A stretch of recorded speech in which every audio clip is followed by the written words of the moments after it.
So I want to talk about some Cubase Pro features, and this is the first part where I'm gonna be talking about the score editor. The score editor in Cubase has improved a lot, I think, and I will show you some basic features and some tricks and give you a basic overview over the program and show you how to use it. So I prepared a few MIDI tracks, and this is one possibility to work with the score editor. You have already recorded MIDI data and you want to convert it into a score. And therefore, it's probably a good idea to start by duplicating your track and really quantizing it very strong, because this might happen otherwise. So I played a few notes on my MIDI keyboard and just opened the note editor, which you can do by pressing Command and R. Now Cubase interpret the notes the way Cubase thinks it's right, and it might look like this. This is not what I tried to play, and I didn't quantize it in any way. So I duplicated this MIDI part and quantized it and used a feature to organize the notes and the rests, and it looks much clearer now. So that is one way to use it.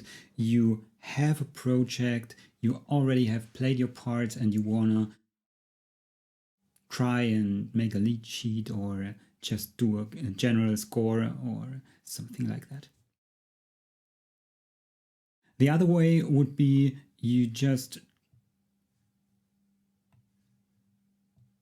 use an empty part and you open the editor and you put the notes in here, like so. How you can do that and what's the best way, there are different possibilities and I'll show some of them to you later. At first, I want to give you a quick overview. I think one of the most important part in learning things in Cubase is that you have a good overview over the different parts you're currently working on. And this is the main window of the score editor. If you use it in page mode, you can switch between two different views. This is one mode where just the notes are shown like the tracks. So it would probably look like this. You have a track and it's, I don't know, maybe 50 bars long, and then the score editor will show you all the tracks starting here at the left point with bar 1 and then to the right all the tracks until the end, and it's just one page. The other view is you will have different pages, and if you reach the end of one page, you can go to the next one, and so on. You can change the pages like I just did. You see in the right bottom corner a very tiny symbol with two arrows, and you can click up and down to change the pages. The other way you can do, if you have a mouse wheel, you can just scroll up and down and it will automatically change the page if you hit the top or bottom of any page.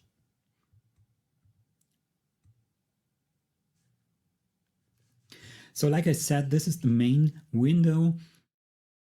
You have, of course, your pretty much normal tools in the top row, except for some special tools. You have these, which are the same as in your key editor.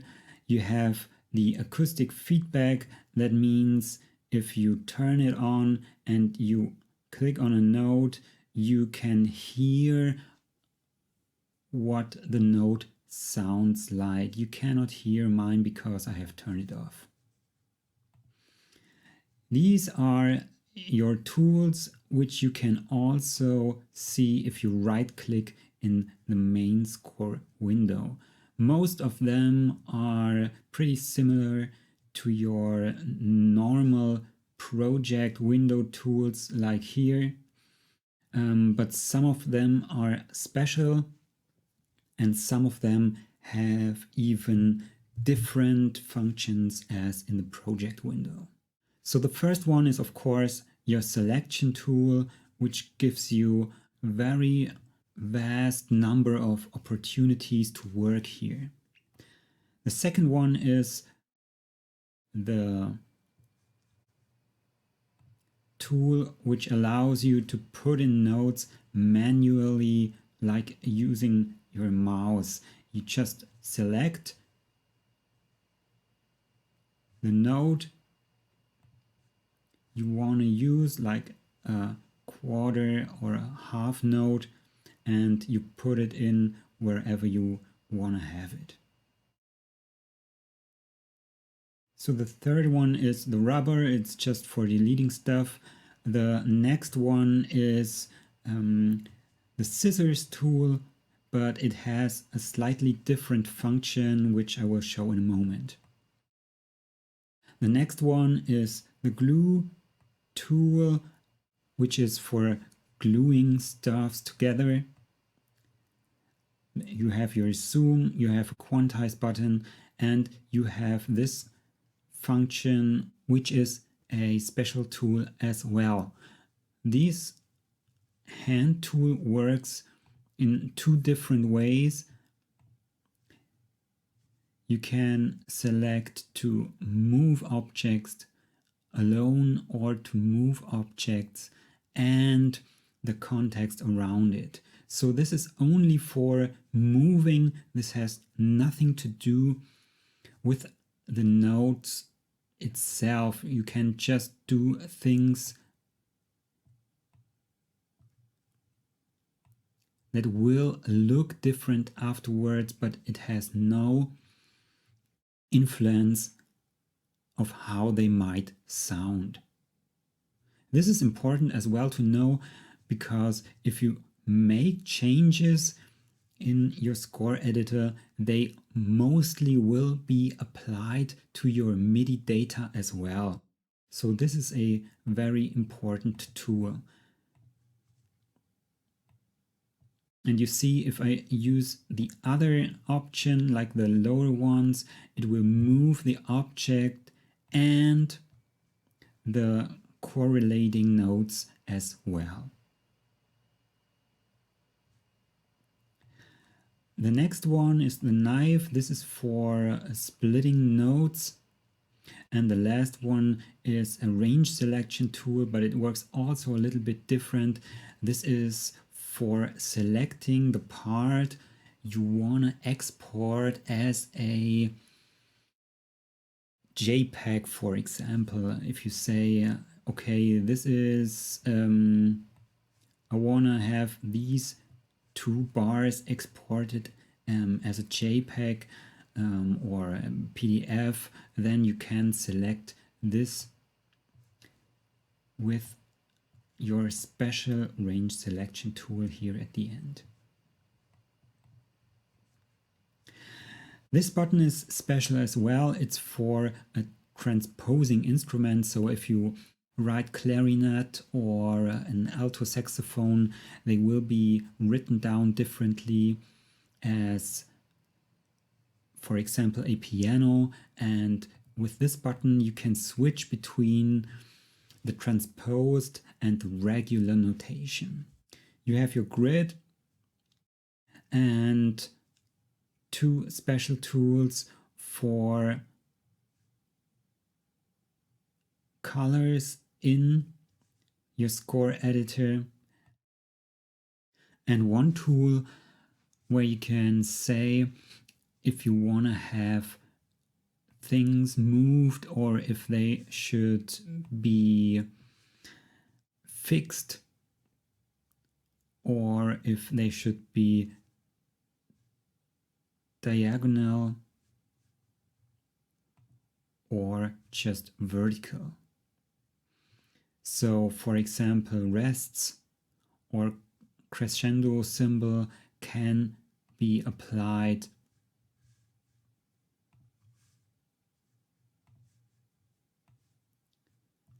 like so. I have a check here. If I uncheck it, you see I can move it up and down. That might be interesting if you wanna apply this symbol somewhere in between and you don't have enough space. Maybe you wanna move it around a little, but otherwise I would suggest to use it like this, and then it will always be in a horizontal line. Another button you have is this. This will not show in your key editor. That is for putting in notes with your keyboard, with your virtual keyboard, which you can use in two different options, like so. Just real quick, you can switch the octaves down here. If you have the keyboard view, always 3 octaves will be shown. Here is your velocity slider, and you have 2 sliders here and here for modulation or pitch bend. And if you use this keyboard, then you can press the keys on your keyboard like these here, and you can use it to put in notes. The other 2 possibilities are for MIDI input and step input, but this is a quite normal feature.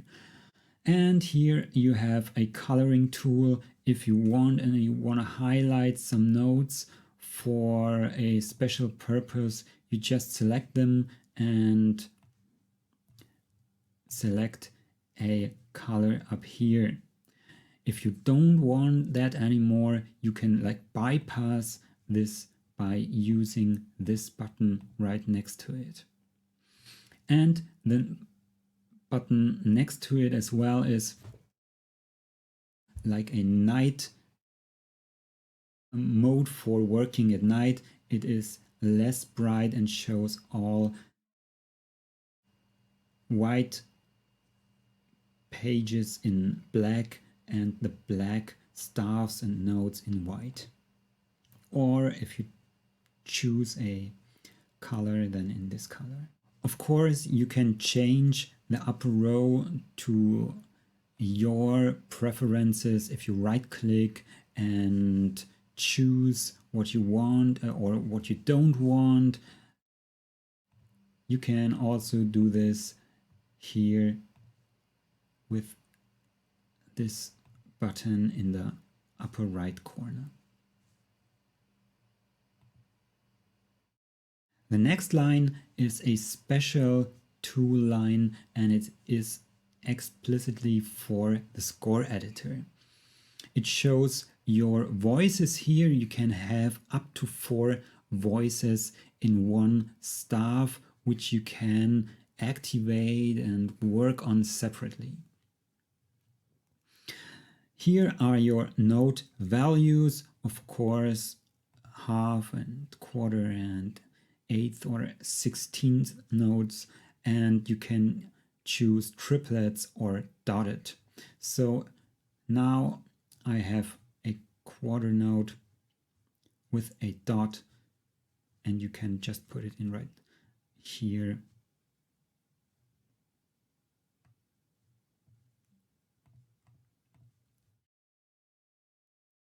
The next part is for enharmonic changes.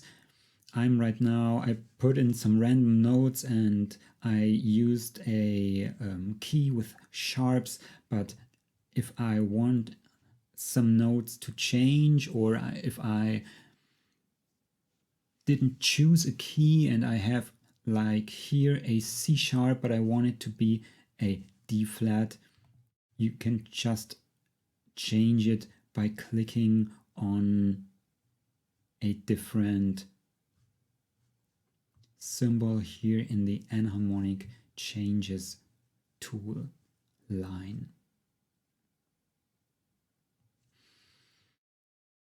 You have a information button which gives you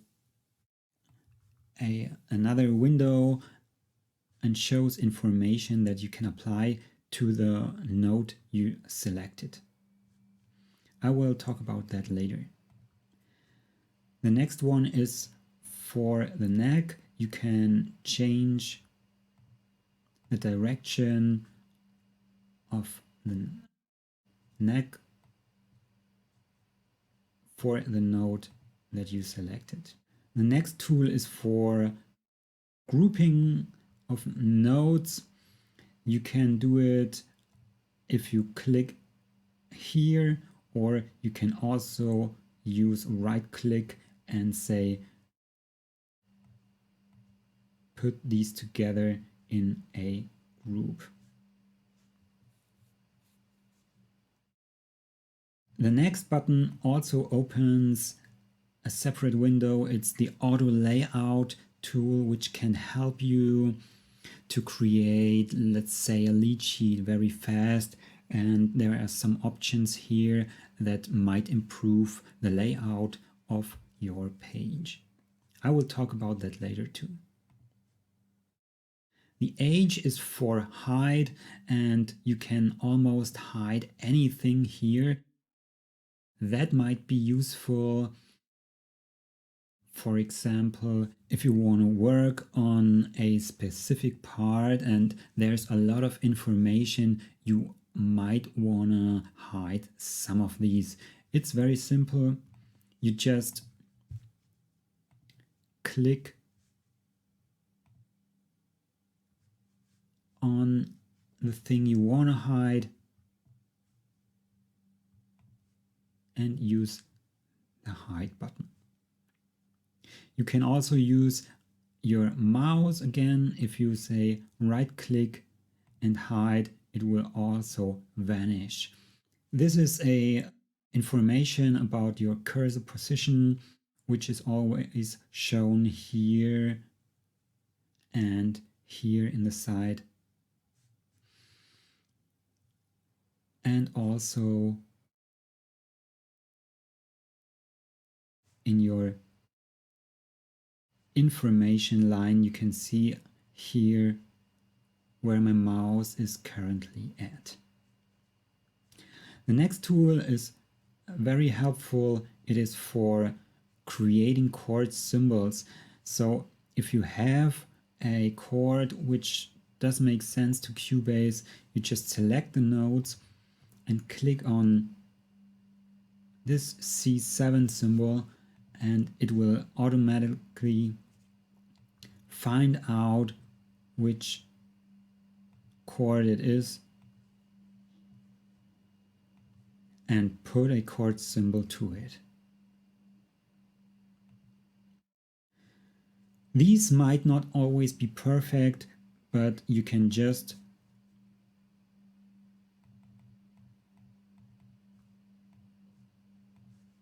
work on them. Super easy. I will show that in a moment. The next button is for improving your layout again. if you made changes, it will try to compute the layout again, something like that. And the plus and minus is also very helpful if you put in, let's say, a dynamic symbol, you can change it to a different one, and that works for a lot of things in the score editor. You can also use right click, plus and minus. These two work for a lot of different symbols. If you want to change them, you just go on plus or minus to change a piano to a forte. The last couple of symbols here are your layers. You have 3 different layers and a layout layer, a project layer, and a button for coloring the layers. These will show all or hide all, and here you can do specific things where you can move objects from one layer to another. This is really helpful. For example, let's say I'm working on my notes only and I don't want to apply changes to other things. So I can move these other things to different layers, like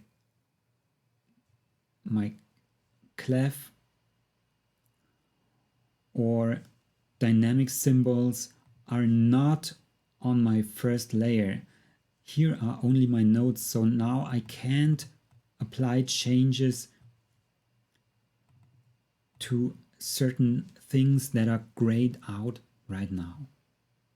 This is helpful if you want to work real fast and you want to avoid that you accidentally delete stuff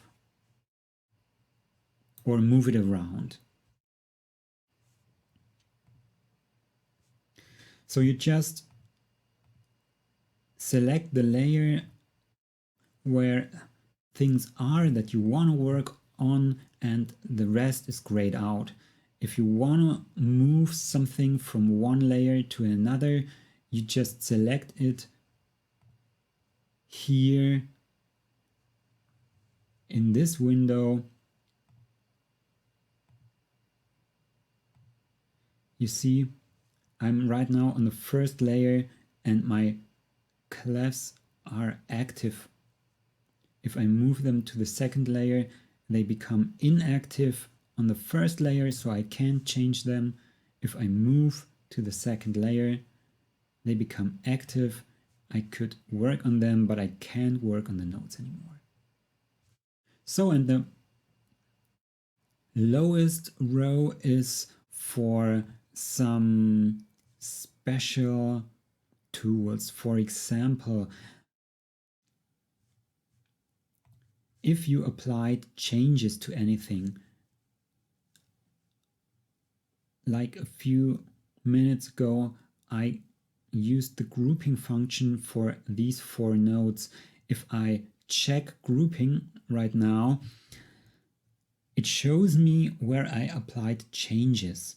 And if I now use my rubber and click on grouping, it will undo this change that I applied before.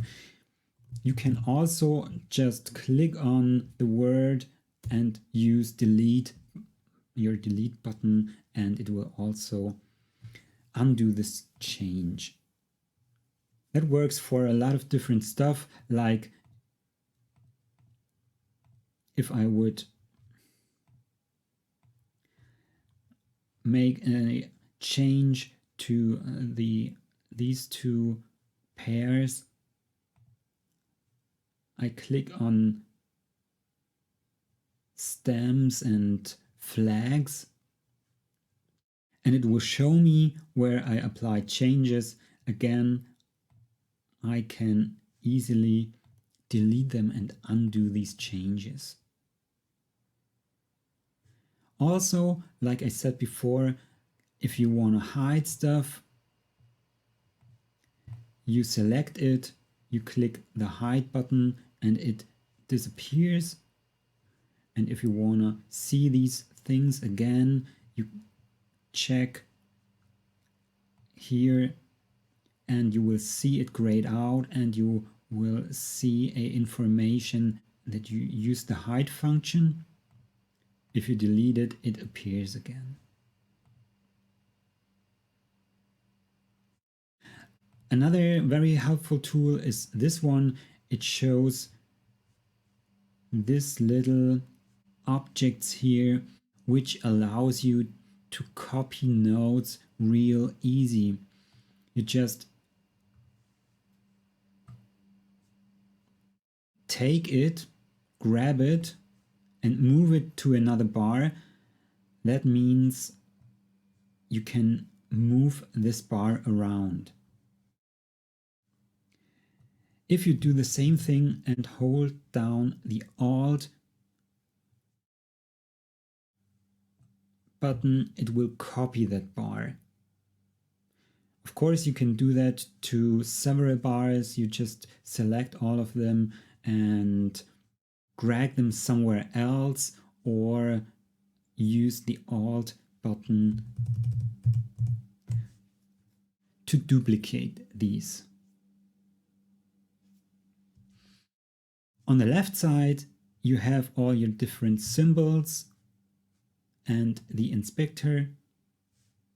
And on the right side, you have your right zone. So left and right zone are here like in the normal key editor as well, but the right zone is very special.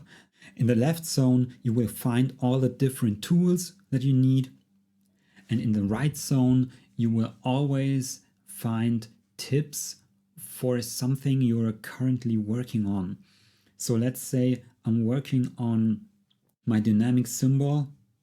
If I click on it, the right zone will automatically show me some tools that can be applied to that. So for example, you can change how big your symbol will be shown, or you can change the symbol itself. That works for a lot of stuff. If I click on my clef, it shows me different clefs.